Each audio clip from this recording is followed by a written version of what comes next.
Hey, fellow writers, since we are at step 8 of the 8-step getting to the publishable point process, let's review those steps really quickly. Number 1, figure out whether you need to put in research time before you get started. Number 2, complete a first draft. Number 3, revise your first draft. Number 4, revise your second draft. And number 5, revise your third draft. Number 6, give it to a beta reader or 2 or 5 if you can find them. Consider their critiques and add in appropriate revisions. Number 7, oh, and review that draft. Number 7, give it to a professional editor. Consider his or her critiques and add in appropriate revisions, then review that draft too. Number 8, which is exactly where we are with this video. Start shopping it out to literary agents and publishing companies, or choose to self-publish.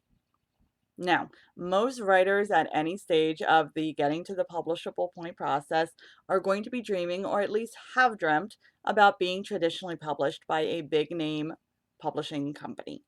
It's what we're conditioned to believe is the ultimate sign of authorial success, and that conditioning is not entirely inaccurate considering how almost all the big name authors are signed on by big name publishers who give them editors for their manuscripts, graphic designers for their front covers, and publicists to tell absolutely every reader out there, guess who has a new book out? Self-published authors, on the other hand, get none of that, not unless they pay someone to do the work for them. Otherwise, it is all on them.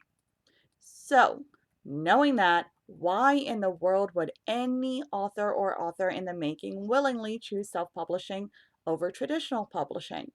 Honestly, that is such a detailed question that there's no way I can comprehensively cover it in one short little video. We're going to have to break step number 8 into 3 different videos, starting with the pros and cons of traditional publishing. Because believe it or not, it isn't all literary roses. The situation is a little more complicated than that. Let's start out with the pros though. Number 1, a traditional publisher will edit your book at its own cost. A traditional publisher will also design your front cover at its own cost.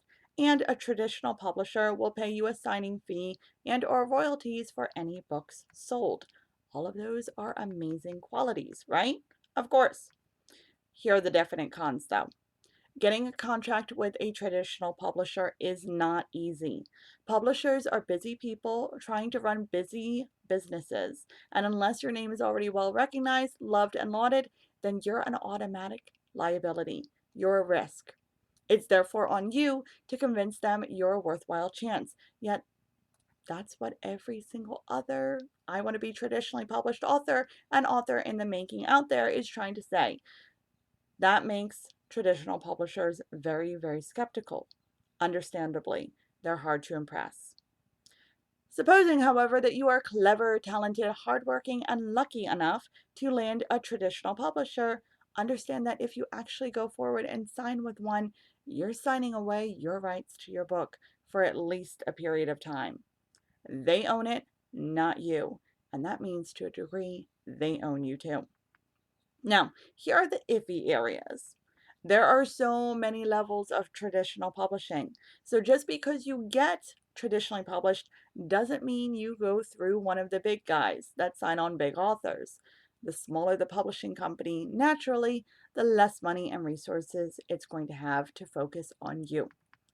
Even if a big name publisher does give you a contract, though, that doesn't mean you're on your way to automatic fame and fortune. Those companies do sign on plenty of smaller names all the time just to round out their catalogs and databases. And those smaller names don't get prominent bookstore shelves, much less publicists. They're filler and they're treated as such. Traditional publishers also may or may not give you any say in what your front cover looks like, or even what your story looks like. They might demand that you gut parts or practically rewrite the whole story to get in bed with them. So your original work might not look much like your original work when it's published. Now, none of this is to turn you off from trying the traditional publishing route. It's just to make you as informed an author in the making as possible.